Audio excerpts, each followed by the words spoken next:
Jadi kejadian yang gue mau ceritain ini sekitar tahun 2017. Ada seorang perempuan, kita sebut aja namanya Lina. Oke. Lina ini orang yang punya indera keenam lah, yang bisa komunikasi sama makhluk-makhluk halus. Jadi awalnya Moebi, dia bisa komunikasi sama makhluk halus tuh karena waktu kecil dia punya teman imajinasi yang selalu nemenin dia. Kayak anak-anak kan sering ya kejadian punya teman imajinasi. Iya.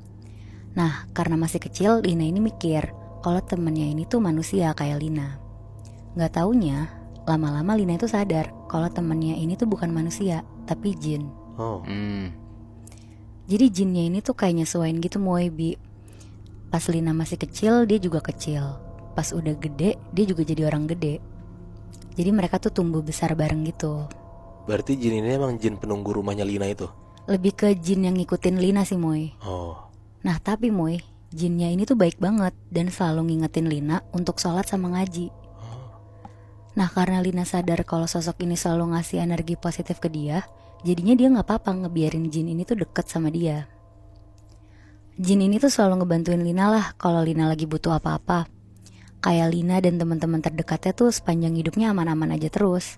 Kayak gak pernah kena masalah atau celaka gitu Moebi. Jadi bisa dibilang Lina itu semacam dukun, tapi dia gak yang buka praktek dan cuma bantu orang-orang terdekat dia aja. Tapi sekitar umur 25 tahun tuh jinnya mulai minta makanan ke dia. Makanannya jin tuh jorok gitu loh. Sorry ya, kayak kotoran manusia, kotoran hewan, bahkan tulang-tulang gitulah. Selama ini kalau jin itu minta tuh selalu gak dikasih sama Lina. Tapi kali ini karena Lina udah capek banget dimintain terus, akhirnya dikasih sama Lina Moebi. Singkat cerita, ada sahabatnya Lina, namanya Nisa. Dia cerita dia sakit hati banget ditinggal sama pacarnya. Ditinggalnya itu tuh karena pacarnya tiba-tiba deket sama cewek lain dan sampai jadian. Di situ Nisa nangis-nangis cerita ke Lina. Lina dengernya gak tega banget dan jin ini tuh denger juga. Malamnya jinnya ngomong ke Lina. Intinya jinnya ini tuh nyuruh Lina nyantet cowok ini biar jadi suka lagi sama si Nisa. Dan sekalian juga buat nyelakain cewek barunya. Terus karena Lina juga sakit hati karena sahabatnya digituin, akhirnya dia nanya lah ke jin ini gimana caranya. Akhirnya jin itu ngasih tahu mantra-mantranya. Dan jinnya juga ngasih tahu kalau ritual ini tuh harus dilakuin di atas jam 12 malam. Akhirnya besoknya jam 12 malam, Lina nyobalah ritual ini. Pakai foto cowoknya Nisa dan pacar barunya, sama tanggal lahir mereka juga. Pas udah selesai, jinnya ngabarin Lina kalau ternyata ritualnya itu tuh berhasil. Katanya pacar barunya ini langsung muntah darah dan mantannya Nisa katanya gak peduli sama kondisi cewek barunya ini. Besokannya, Nisa langsung nelfon Lina untuk ngasih tahu kalau pacarnya ini tuh ngajak balikan.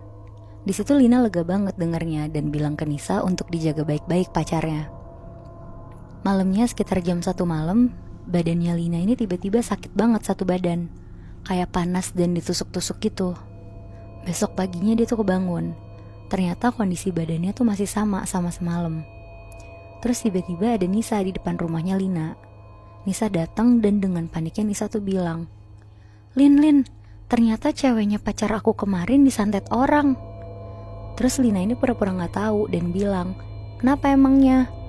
Terus kata Nisa, ceweknya katanya muntah darah gak berhenti. Dan ternyata dia punya orang pinter yang bisa nepis kiriman itu, Lin. Oh shit.